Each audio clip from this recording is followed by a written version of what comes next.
Magandang hapon mga kadodi, si Taytay nangunguha ng kamatis.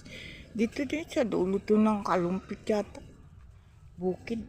Dito nakatira dito yung kubo ni yung vlogger na pamilyang mahirap.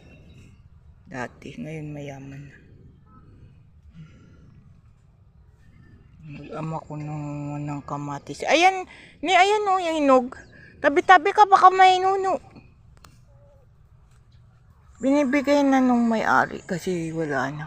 Bubunutin na daw yung puno. Yung buso ko gustong manguha. Ayan.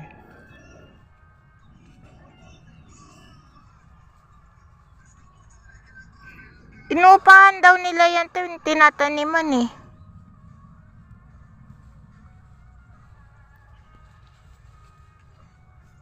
Mag-ama ko. Yung isa ko, yung si Remo, cellphone lang ng cellphone mga kadudi. Tala namin tura-tura. Bukid na bukid mga kadudi.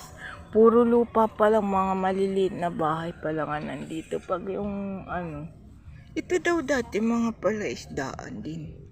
Kapag lubog din, kaya tinatambakan ng mga nakakabili. Lupa. Kaya ano nga pangalan ng lugar na to? Kalumpit daw mga kadodi. Dulo yata ito ng daigdig. Walang walang maritis dito mga kadodis. Kaya maganda sana tumira dito. Kaya lang bibili ka lupa. Tayo okay lang yan? Magsisigang tayo mga kadodis. May uwi akong okra. Bigyan kita Lucy. Saka si Arlene. Kasi natatabunan lang mga kadodis yung okra dito. Saka talong. Dami taniman dito. Pwede kang magtanim dito kahit di mo ari ang lupa. Magbabayad ka lang. Kaya kawawa lang dahil mga kinukuhanan nila pandilig, balon.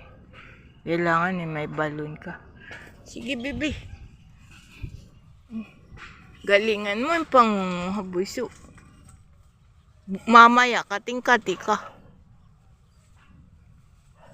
Gustong manguha. Ako hindi na mga kadodis tumulong. Ako na nagbibidyo. Tayong hindi na labong mangka. Marami pa naman tayo yung uwi mo kahapon eh.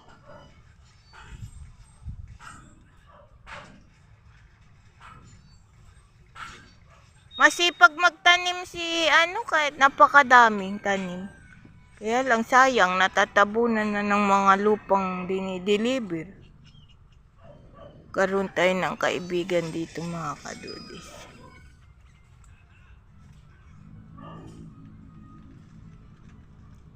Gusto ko, tingnan mo. Sumusot sa mga damo. Tay